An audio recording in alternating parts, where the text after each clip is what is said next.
Morning, everyone. Thank you for taking the time to join us today for this exciting webinar being brought to you by Syntica. My name is Eamon, and I'll be the host for today's webinar.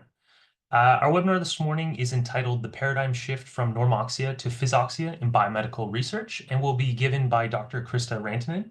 She is the Director of Scientific Applications at the Baker Company, with an extensive academic career in the field of cancer research, specifically focusing on oxygen sensing mechanisms.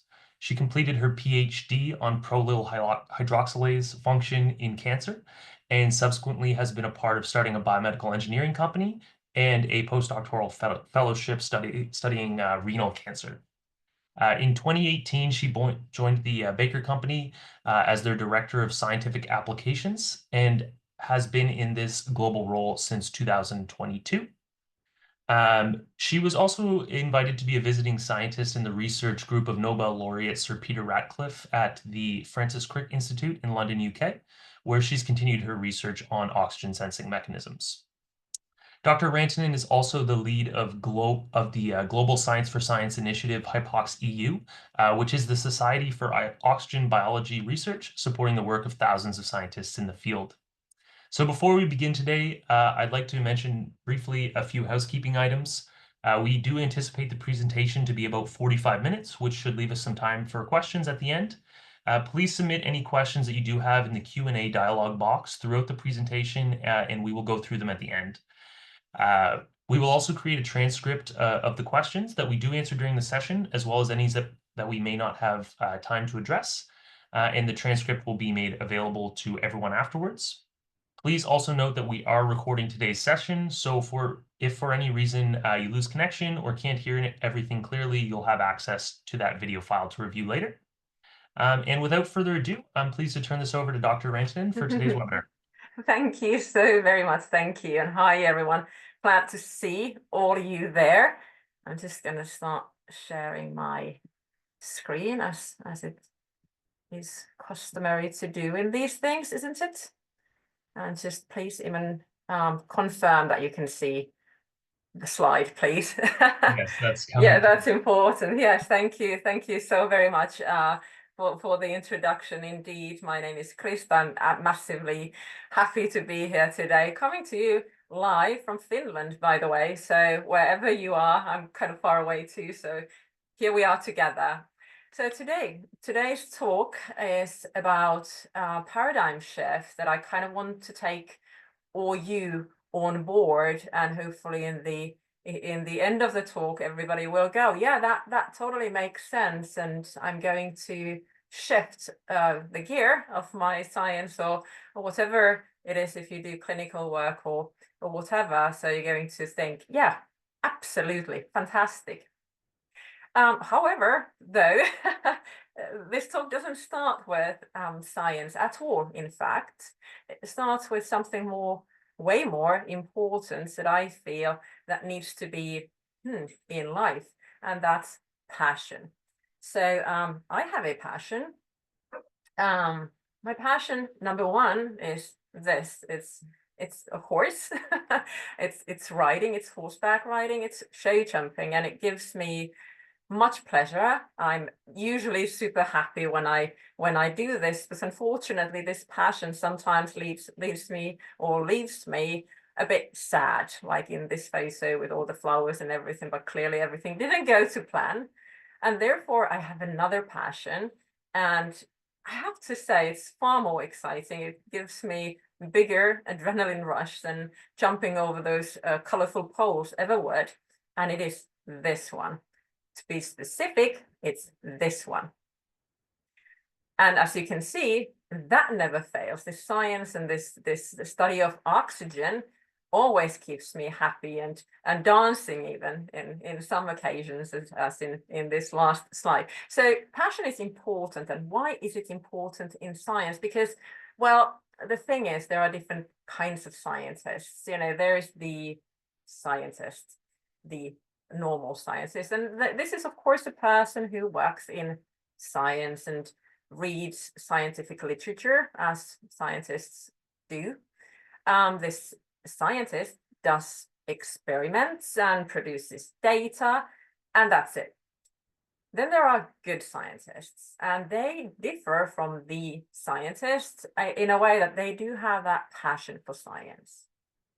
They read scientific literature, of course, but they also maybe learn from it and then go on doing experiments. But oftentimes this good scientist does those experiments according to methods that have been established. They necessarily don't push any boundaries or so forth. They do, though, deliver very nice data, and the career is smooth and the whole works. But then, finally, the thing that we all want to be and should want to be is the exceptional scientist. Now, this one has that passion for science. Therefore, when they read the scientific literature, they see what isn't said. They see where the flaws are. And therefore, they try to go and make those experiments better, maybe novel, maybe be a bit more brave than the other ones. And that makes a scientist exceptional. They take risks that may either bear fruit and may actually create actual changes in the field of science. So passion means that we in science try to do everything as correctly as we possibly can, that we always go the extra mile. We always put in a little bit of effort. And that's what makes the science that we do exceptional. So for the background, so coming from that passion and doing everything right, we're moving into understanding the oxygen biology.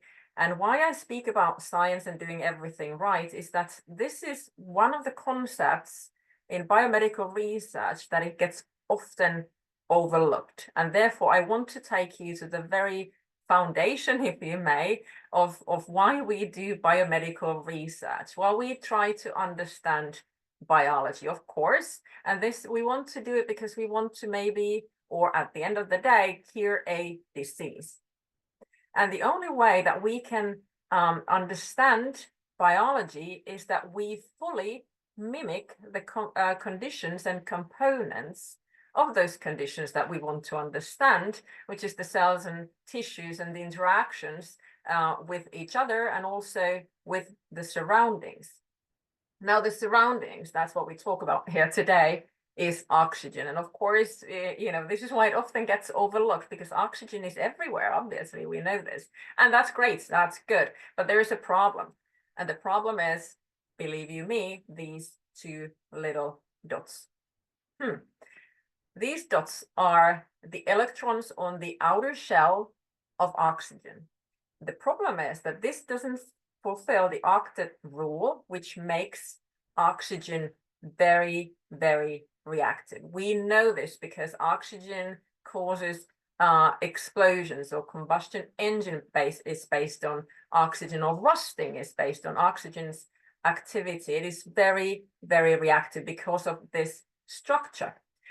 And it being highly reactive, we have to understand that it's not only in macro world, it's also in the micro world. So it's also very disruptive for biomolecules. And before you say it, yes, this is also true with molecular oxygen. Of course, not as reactive, but very much so towards biomolecules. So this is very important to understand that fundamentally oxygen is very reactive.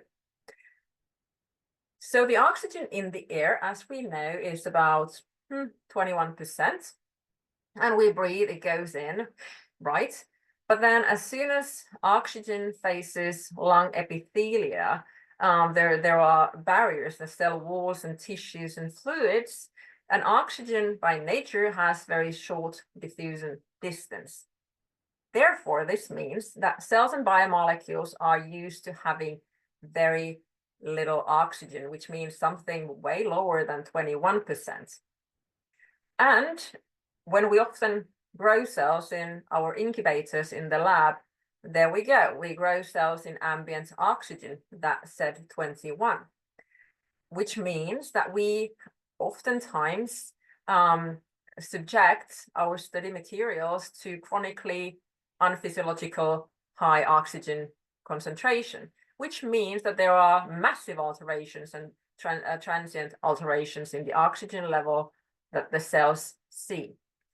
And this is never the case. So you can see in this picture, in health, this is healthy thing. So when we breathe in, there are various reasons why oxygen, not only the barriers, why oxygen levels drop as soon as air goes in and oxygen goes in. It's a drop to humidification, of course.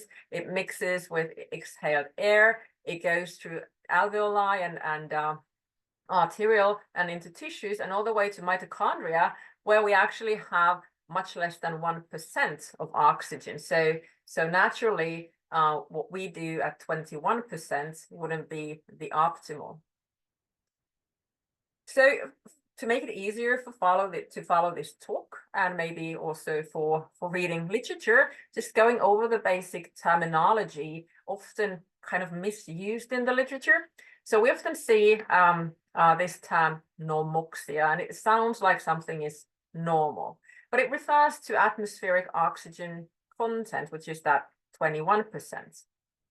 Then oftentimes we talk about hypoxia, but if we're actually very precise, that means oxygen deficit. There is too little oxygen. Usually it's a malignant condition like cancer, where the oxygen availability is 1% or less.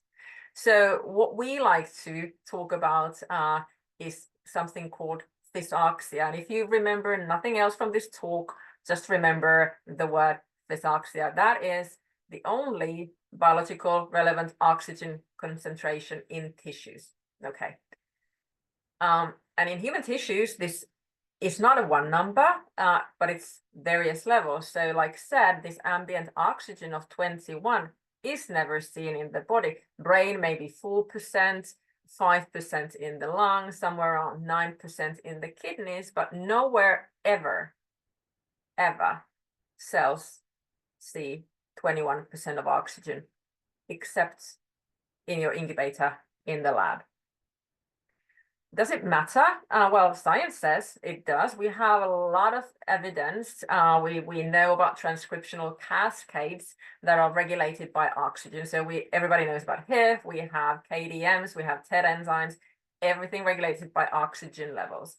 We know from gene expression studies that, for instance, human embryonic stem cells grown at 5% versus 20% show altered gene expression. Developing fetus is hypoxic. We know that if one interferes with hypoxia signaling pathways in embryo, causes developmental abnormalities. We know that in stem cells, pluripotency factors are regulated by HIF, which again is a transcription factor regulated by oxygen. We know stem cell niches are hypoxic or physoxic. So it does actually matter, so much so that these guys here in the picture received the Nobel Prize for Physiology or Medicine in 2019 for describing this very pathway, how cells sense oxygen. So big hand to these guys, very important work. So they described how cells sense oxygen, and we know this now quite well, and it's the basis of everything we strive to understand in oxygen biology. So here it goes. So in 21%, that normoxia, which is never seen in vivo, but hey, for argument's sake, here's the normoxia. So there's this transcription factor, HIF, hypoxia-inducible factor, and it is produced by cells always. But at the same time, if there is oxygen present, there is this group of enzymes, prolyl hydroxylases, which need molecular oxygen to function. And what they do is that they hydroxylate, because they're hydroxylases, they hydroxylate HIF1, like here, and this is kind of this group that acts as a signal to something called von Hippel-Lindau protein. Now VHL binds to hydroxylated HIF1 alpha here and signals that to proteasomal degradation. So what I'm saying that here, HIFIS is being produced by cells, but it's also at the same time continuously degraded in the cells. And this whole cascade takes less than 5 minutes. However, if we take Physoxia, so the condition where cells are in our bodies called Physoxia, as said, the prolyl hydroxylases that need oxygen, they cannot function at least as efficiently, which leaves HIF1 alpha ability to stabilize. It moves to nucleus here and binds its binding partner HIF1 beta or ARNT marked here, and it forms or binds together in the hypoxia responsive elements of genes, and then starts the transcription of these target genes. So this is a very important cascade in the life of a cell, because as you can see from here, do not attempt to read all these very, very small small prints, but you can see that HIF is in the center, and then there are different activities of cells, which is growth and apoptosis, or cell migration, or iron metabolism, or energy metabolism, and HIF is in the center. So that means it governs everything, either directly or indirectly, or activating or inhibiting, usually activating, what the cell does. So effectively, that means that if we then don't keep cells in conditions where HIF is active, like so, then we lose control of all these activities of the cell. And that, whilst we cannot oftentimes pinpoint what are the changes, we can count on that there are changes that we can't track, and that is not exceptional science. Now, tumors are always hypoxic. We know this. Why? Because so the tumor mass, when it grows, the very core will, tumor cells do secrete VEGF and other factors to promote vascular growth. The vasculature tends to be very distorted, and there are blunt ends and shunts, and so the vasculature in the tumor isn't correct. So pretty soon, when the tumor grows in the core, there are even necrotic and anoxic regions where there's no oxygen. Big problem in cancer therapeutics, because that also means radio resistance and resistance to chemotherapy. So tumors are always hypoxic. So cancer biology relies heavily on understanding oxygen biology. Now, as I mentioned earlier, stem cell niches are always hypoxic or physoxic, and as you can see from this slide, the different niches, it's either mesenchymal, it can be neural, it can be hematopoietic, but always the area where these stem cells are is low in oxygen, and that's important to remember when we go further in this presentation. Now, why is this important? What does it affect? Well, in this stem cell niche, we can go back to HIF, which is now upregulated, and it's doing all sorts of things. And we can see it's, for instance, keeping HIF upregulated. It controls the correct metabolism and keeps up self-renewal and proliferation, which is very important for us using stem cells in therapies. The stemness and differentiation is controlled, and oxidative stress is kept at bay. Now, as for data showing how stem cell functions function in different oxygen conditions, I chose to show this slide. I quite like it. It shows the pluripotency factors everybody knows, SOX2, OCT4, KLF, and so forth. And what they have done in this experiment, very simple, but very mind-opening, to say. They have looked at mRNA levels, and they always have the controls here. And this control is at 21% of oxygen, and then increasing times in 1% of oxygen. And so they're looking for the increase in mRNA levels. And we can clearly see, so from the control to 12 hours in SOX2, quite a significant increase. Same for OCT4, same for KLF4, NANOC, LIN, CD133. So this is just one piece of data. Trust you me, there are thousands of pieces of data quite similar.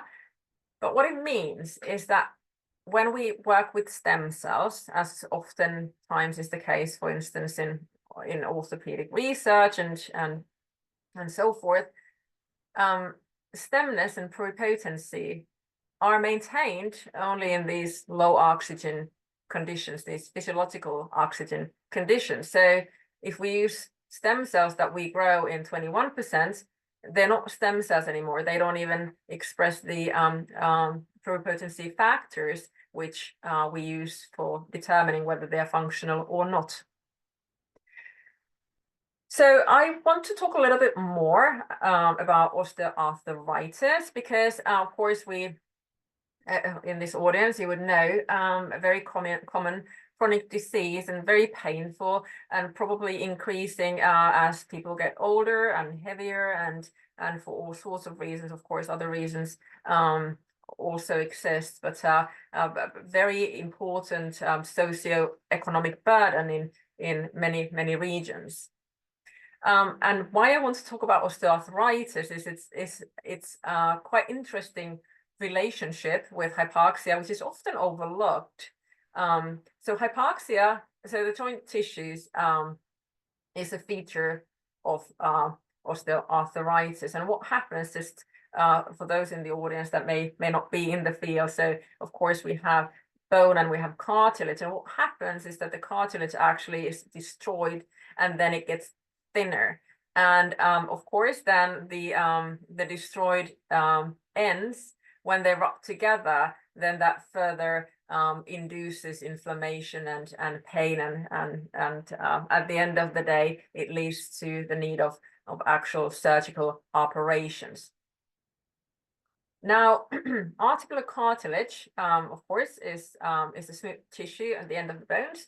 Now that is naturally low in oxygen. Okay, there are no blood vessels, so there can't be oxygen. Oxygen actually is diffused from surrounding tissues, and it is important for chondrocytes, so the cells in the cartilage, to be in this hypoxic area. They can't function if they're not. If they have a lot of oxygen, they cannot function. So it's crucial for the health of the chondrocytes. And again, coming back to HIF, HIF is the key regulator of this environment. So HIF helps chondrocytes to in the adaptation process for low oxygen and maintain homeostasis. Now, I want to talk about the oxygen gradient a little bit. So this region here can be divided in 4 zones. So superficial, and then there's a middle zone, and deep and calcified zone. And the interesting bit here is that it has an oxygen gradient. So when we do research on chondrocytes, we also have to take into account that it's not just one number, it's not just one level of oxygen, but it's actually different levels. So it actually varies from 5 to 2% of oxygen. So the superficial zone is the highest in oxygen, and the calcified zone is the lowest. So going all the way actually down to maybe even below 2. So in an experimental setting, this is something that needs to be very carefully thought and mimicked. Also adding here the hydrostatic pressure gradient, also important, but not for this, for the purpose of this talk. Now, so osteoarthritis and HIF are linked through the hypoxic environment in the region. But unfortunately, the balance that is maintained by HIF is very easily broken. But it's important to understand that when we do studies or even treatments, that we don't disrupt this balance. The balance is mostly affected by the relationship of HIF1 and the other form HIF2, because HIF1 is the form of this transcription factor that supports cartilage stability, while HIF2 alpha has quite an opposing function. So important to understand how delicate this balance is.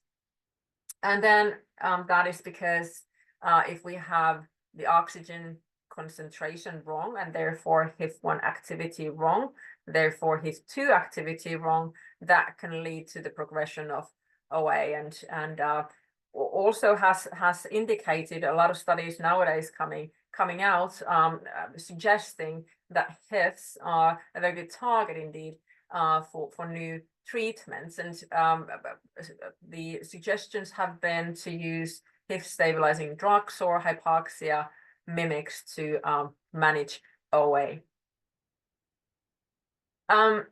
So in this region here, of course, it can be, like I said, it can be various regions that starts the process of osteoarthritis. It can be, it can also be, well, mechanical stress. It can be injury or infection, and all sorts. But all it has in common is the consequence, the cascade that follows, and it always has something to do with oxygen. So that's why I wanted to show you this very nice slide. So when there is a let's say injury in, say, knee, in the cartilage, what happens is that oxidative molecules start appearing in this region, which leads to imbalanced redox states, and that further is promoted by the subsequent inflammation and the release of pro-inflammatory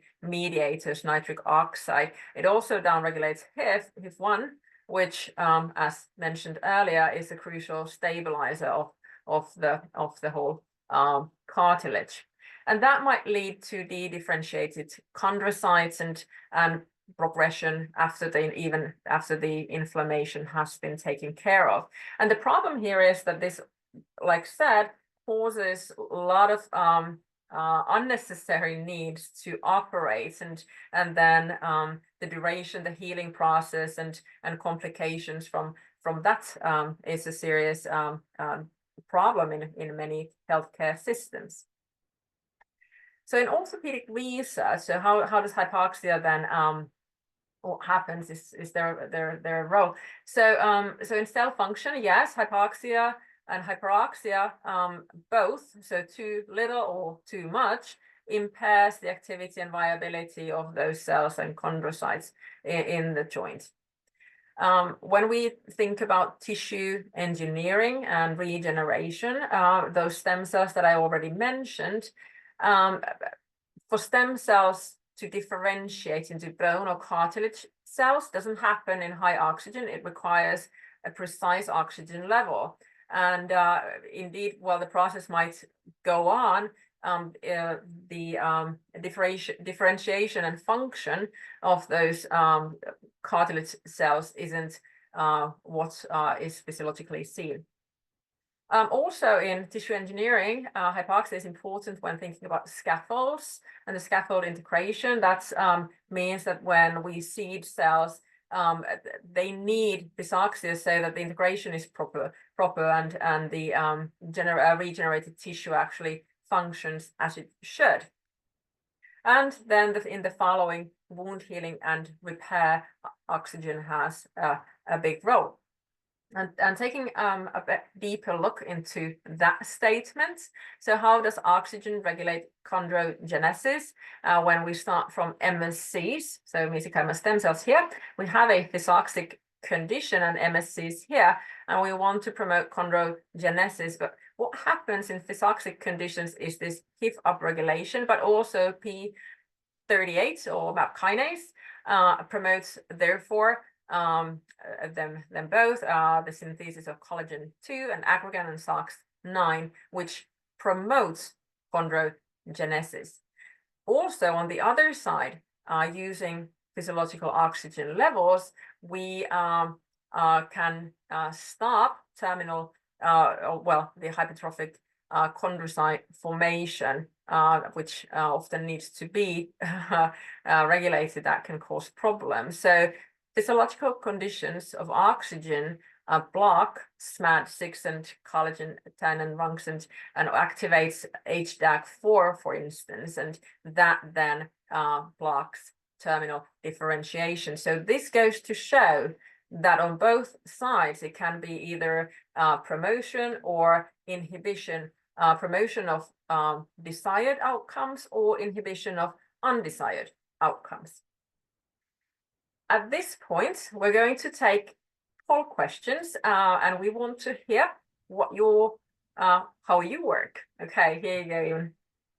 Thanks, Dr. Rittinen, for the fascinating presentation so far. As Dr. Rittinen suggested, we have a couple of quick poll questions for you to just tell us a little bit about the research that you're doing. So they should be up on your screen there now. So the two questions are, first, do you currently perform physoxic cell culture in your lab? A few kind of multiple choice options there. You use CO2 incubators, dry gas incubators, physoxic workstations. Again, you maybe hope to perform that in the future, or you're just here for your own curiosity. And then the second question, kind of relating to the last option there, what is your primary reason for attending this webinar? Whether that be to learn about the advantage of physoxic cell culture, to explore the applications of that physoxic cell culture, to gain a technical overview of physoxic workstations, or just to network with others in the field. So please take a moment to answer.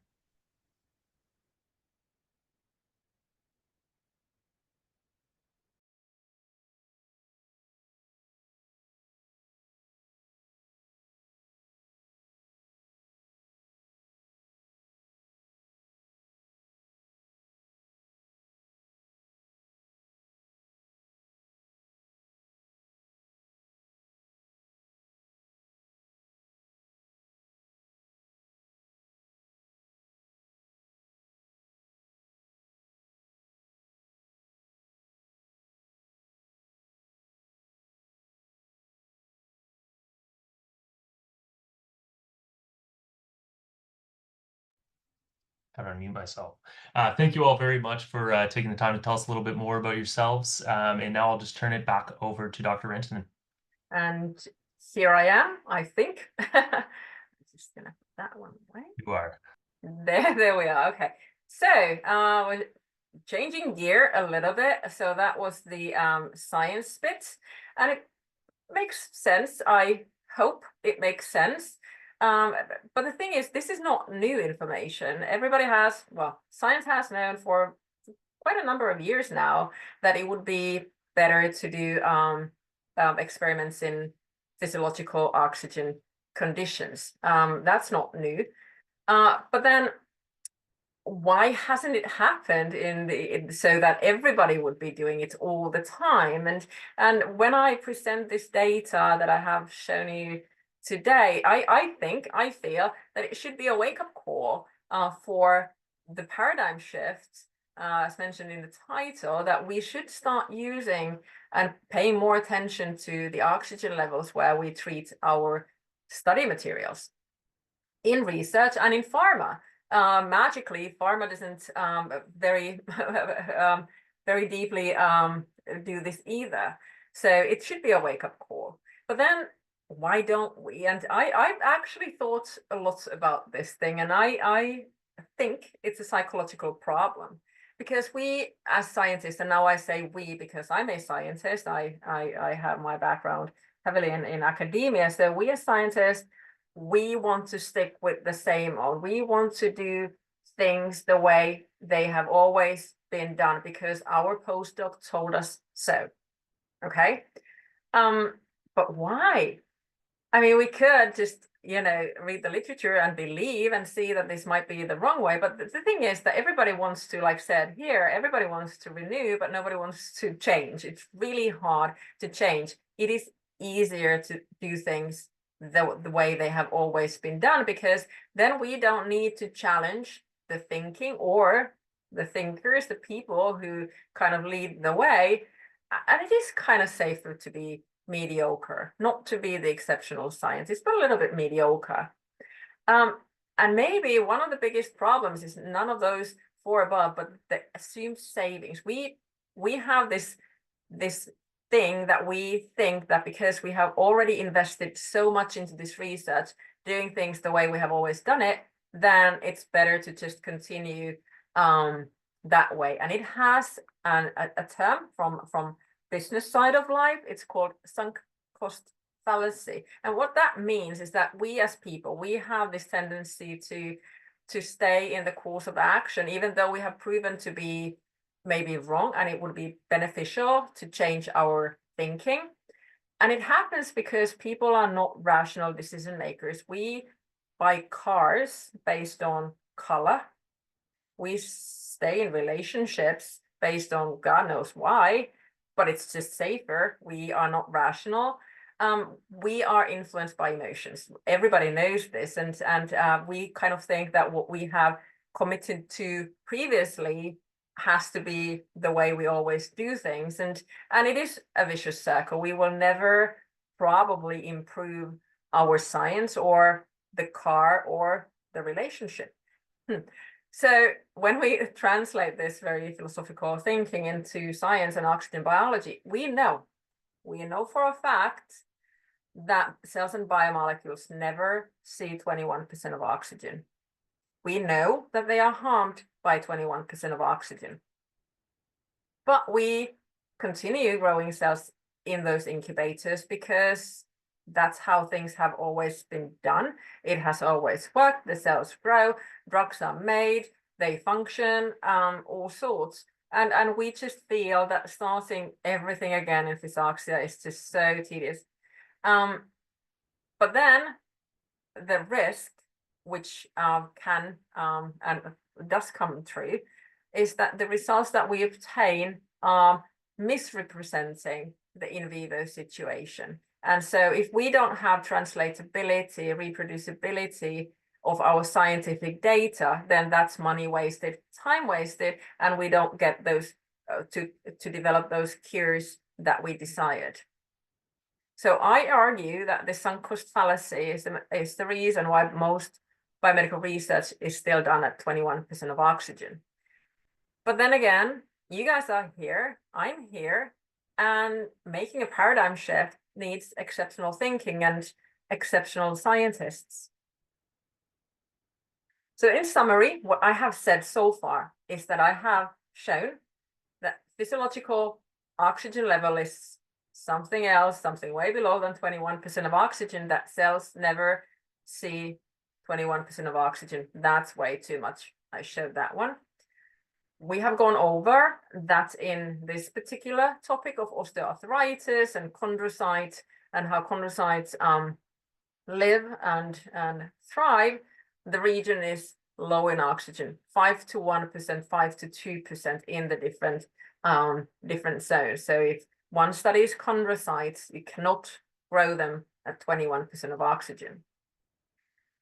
Because they always reside in low oxygen in the in vivo situation, because that situation, that environment reduces oxidative stress, and the chondrocytes are able to maintain their phenotype. That's very important, and also keep producing things like ECM components and other items that are needed for their survival. And as said, low oxygen also suppresses hypertrophy. So very important point there. So this bit I want to leave you with the paradigm shift thinking. So mere statements. Stop culturing your cells in 21% of oxygen. When you think the big picture, that is the way to go, because your cells never in the tissue saw 21. Except that people just didn't know better before. It might have been wrong and you might be right. So you avoid the sunk cost fallacy and look at the workflow, not just one bit of what you think, what you're doing in the lab. Look at the whole workflow. It all needs to be in physiological oxygen conditions. It has to be continuously physoxic. So doing that assures and make sure that the experiments that you make and the data that you produces reliable, translatable data. And that's what we all want. So you can be the best scientist out there. So the only question then, after all this convincing, is how do you do it? How do you actually, you can't like just out of thin air do physoxic experiments? But hey, you know, we have the solution here at Baker. So I just background. I'm a scientist. I was in academia. I chose I did hypoxia work. I studied prolyl hydroxylases in head and neck and renal cancer. And I chose to work with Baker because that's what I worked with for 15 years in the lab before I joined the company. So my firm belief is that this is where you should be working with these isolators too. And what we do at Baker, so we focus on producing the material and the products that will take you to that exceptional level. So we are just not going to go through any technical details, just showing you briefly what sorts of solutions you have. You have small boxes, just the benchtop models that you can use for individual work. Also reminding here that we have anaerobic and low oxygen alternatives, so microaerophilic alternatives for these boxes should you so need. We have a little bit bigger if your lab happens to be a bit bigger or more users. We have dual chambers where you can actually very conveniently have 2 oxygen levels, so maybe 1% here and 5% here, which would mimic exactly that oxygen gradient that I just described to you. We have the full Cytive range, which is bigger for installing analyzers inside, as you can see here, a seahorse, or even they can be asymmetrical for various products that you might want to place inside, like a centrifuge or a microscope or whatever. We also have quite unique solutions. Now, this one is in Odense in Denmark. It's actually used for GMP work, so cells that actually go in these different boxes. So this is kind of a clean room solution. So this is clean room setup in itself. The cells never leave this procedure, and the cells that are handled here go into actual patients, just for your information. So we have the full range. Why I show this, going back to osteoarthritis and therapeutic implications, is that the workflow. So you need something like this. This is a workflow. You need the box to be able to control that the whole procedure is controlled, because this is the regular, for instance, this is ACI protocol. You have the biopsy and you have your primary chondrocytes and you passage them and cell seeding and blah and implantation. So that's the procedure. But this procedure is wrong because from harvesting to reimplantation, that takes weeks. And that's in 21% of oxygen. So all those problems that I outlined before is happening right here. It damages the cells, suboptimal function. Okay, it can be done better so that the results are not compromised. We should, in fact, do this whole procedure, this ex vivo procedure, in a workstation, in a controlled oxygen environment. And that's what is happening in the research world. This is where it's going. We're very happy to see a lot of institutes globally in this orthopedic field to go to exactly this direction. And it's my pleasure to show one photo from last year. This is background here. You can see a Cytive dual asymmetric, and it was installed in one of the facilities, the headquarters of AO Foundation. And this is what they do, so because they want to allow the mechanical load on cartilage to be in physiological oxygen conditions, so that the environment really recapitulates how the conditions for the joints are. And with this AO Foundation avoids the use of large for the need for large animal models. So that has been a very successful way for them to go. And just this guy here, if you don't know him by face, his name is Jeff Richards, and he's the director of AO Foundation. So with that, I'm just leaving you with this second to last slide. It was mentioned that I'm the lead of Hypox EU.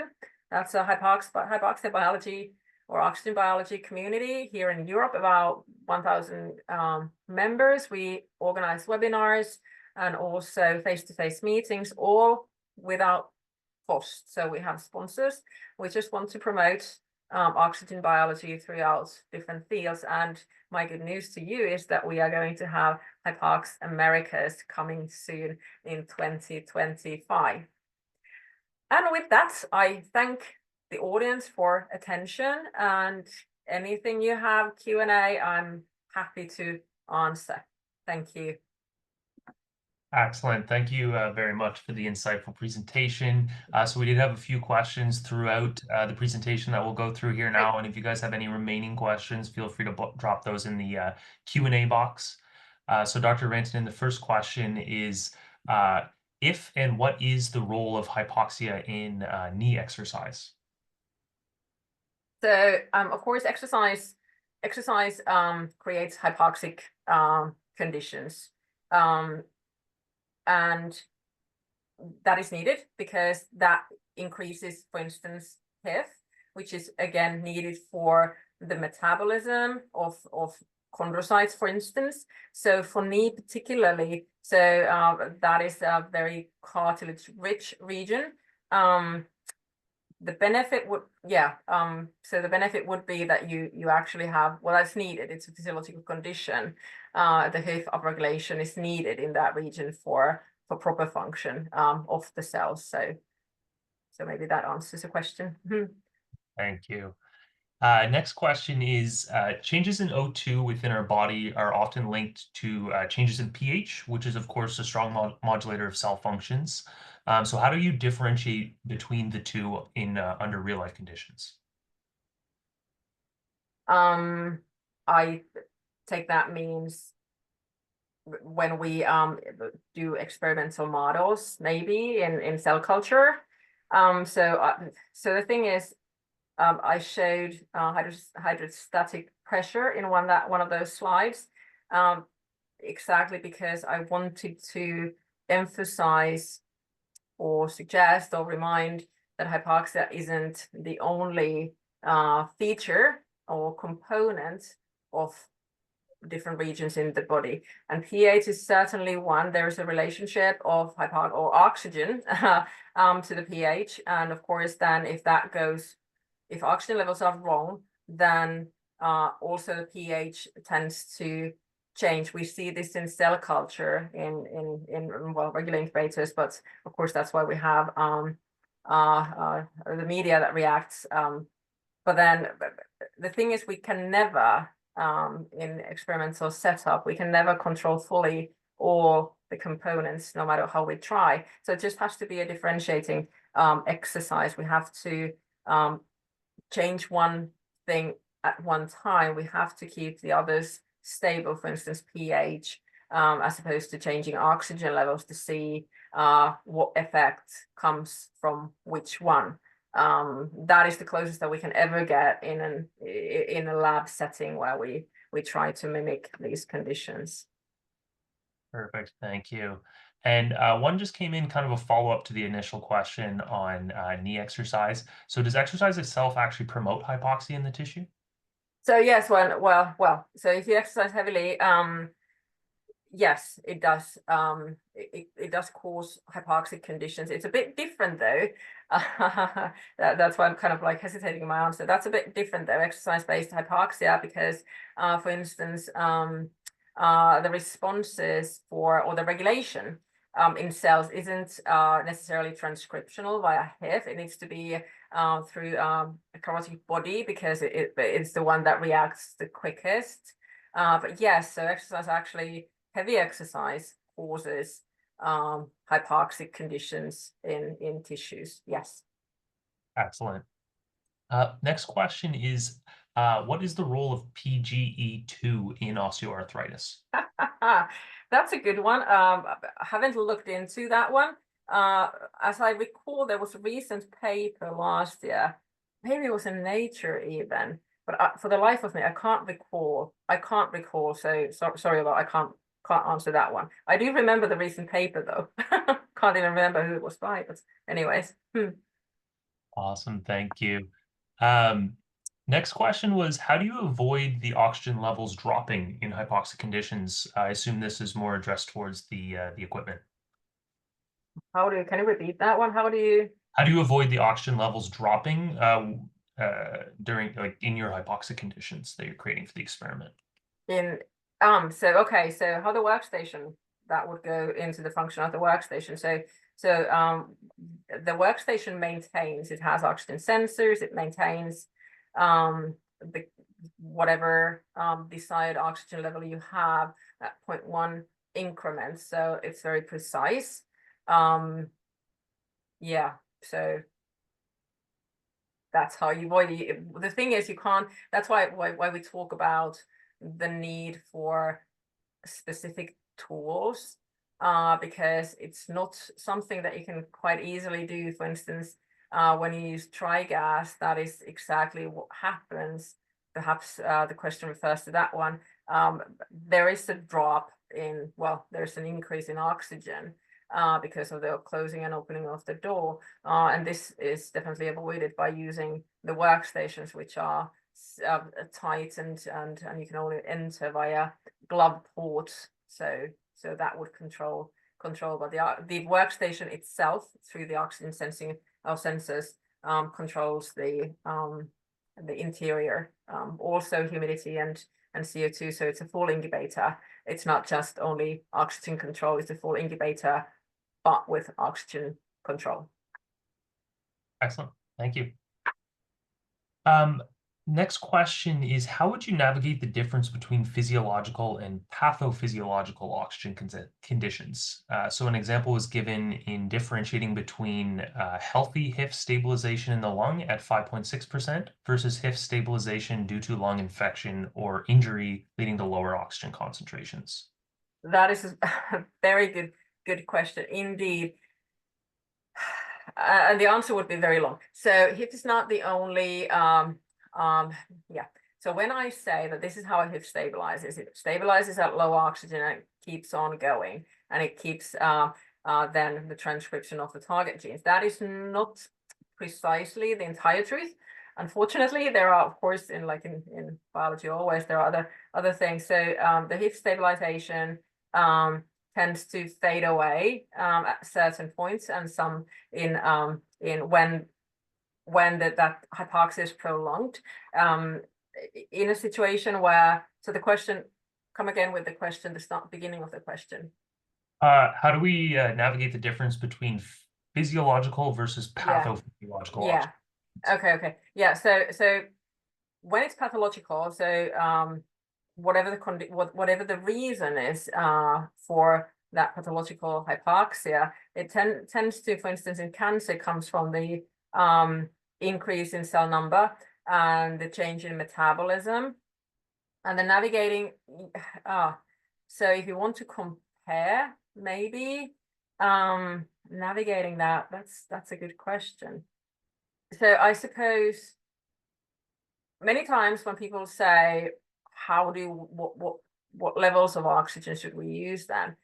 The only answer is that you have to, well, you know your basic oxygen level in that given tissue, but you just have to go and try, because there's really no other way, and therefore that's exactly why we have these solutions where you can have two different, or with some modifications you can have even other or three different oxygen concentrations. So navigating between where do the differences come from, whether that's a pathological hypoxia or it's physiological, would come through, unfortunately, trial and error, if there are no publications on the topic. But that's a really good question, because it isn't straightforward.